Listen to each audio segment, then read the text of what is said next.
for Tia Mowry and anybody else who may be in a position where, you got a divorce or whatnot, all Quentin and I are saying with bringing up her commentary is, if you decide to get married again, marriage is like a curriculum. So I'm going to tell you straight up, like a career counselor, you need to make a decision on what you're getting ready to study. You don't want to keep changing majors. Help me, Holy Ghost. You don't want to keep changing majors.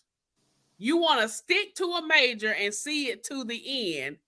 And like our vows say, for better, for worse, for richer, for poor, and sickness and in health, till death do us part. You want to see it to the end. And not this man-made end called divorce. And I understand there are other circumstances that lead to divorce. And we don't know her situation. So let me be clear when I say my statement. Yeah. But I just feel that when you decide to sign up for a curriculum, I'm using her analogy,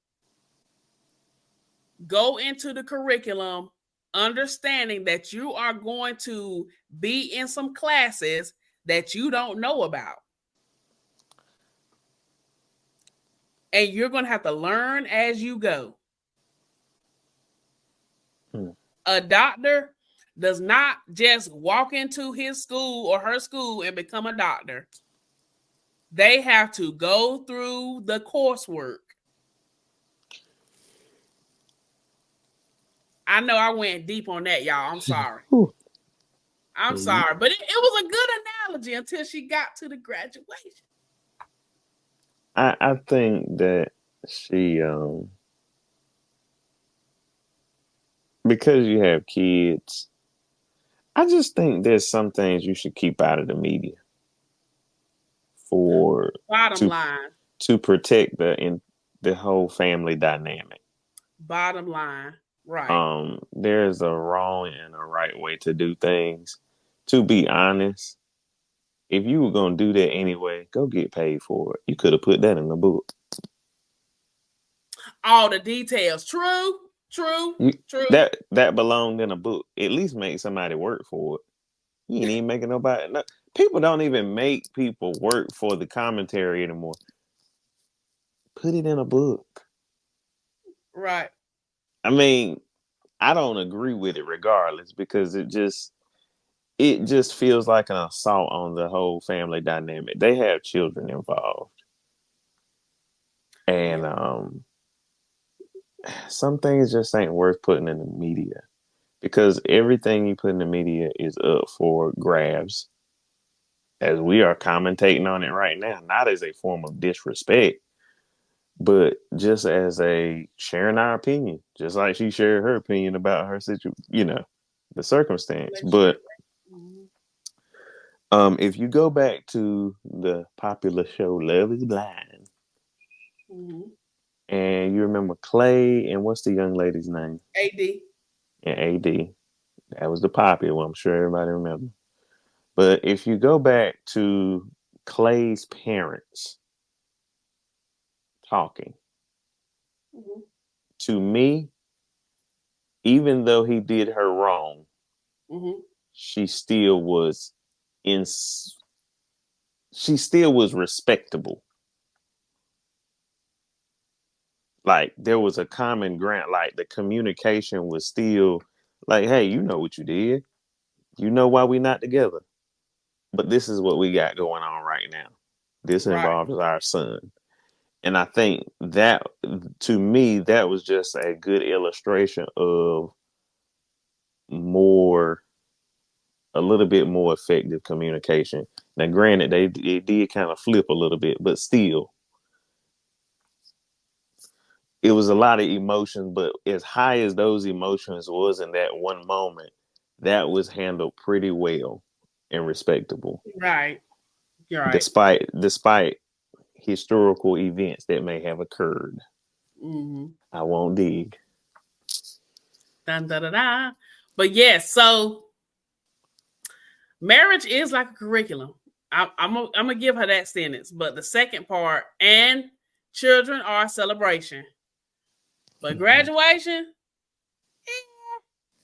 You lost me on that one. But to God be the glory nonetheless. I pray that even though that decision had to be made or was made, I'm not gonna say had to be, but it was made, that the two parties and their children, and of course supporters like myself and Quentin, are able to move forward, take take it as a lesson, not as a loss, and just do what you need to do. I gotta say one more point though. Yeah. I, you know, what is his name? I keep forgetting it. Who, Corey? Corey.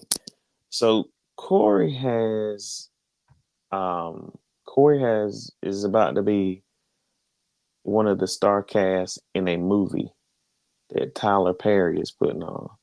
Mm-hmm. And when I say this, it's gonna come full circle. Just looking at the trailer, I don't know how the movie gonna be, but just looking at the trailer, it looked like Corey did his thing in this movie. It looked like he about to get an award on this one. He got to get something. And I say this to the point of it's like he got divorced and now his acting career is like back up, or he's acting better or he's in a better position in role. It's like he's giving it more energy Mm-hmm. because you could feel him in character strongly Yeah. in that trailer. And I'm just like, I guess I'm like confused in a way on, I won't say confused. I'm just kind of like, I'll just say it, puzzled. Same Puzzled. Yeah. thing. When it comes to like, you get a divorce and now you have more ambition, more energy, more enthusiasm about your job, your role, what you do. You show up different, you show up better. It's like, what was going on prior? Not saying he didn't do good in roles prior, but it's just like he gave this one his all. And I know a lot of times, when you're going through stuff, it turns up something inside of you. Because you refocus all that stress, whatever you got going on, and you put it in your work. Right. And maybe that's what it is. Maybe And that's maybe just, that's, I mean, because like you made a good point, when a person is going through the situation, they begin to put energy in other places, aka work or personal development. So it could come out like that. But that's something I'm gonna be completely transparent. That is something that Quentin and I discuss with one another. We really have open check-ins, like, hey, where your head at on this topic, that topic, what needs to shift to help you. I mean, real conversations, nothing disrespectful, just what do I need to do as the spouse to help you, and vice versa, versus you done changed, or you want your spouse to evolve. And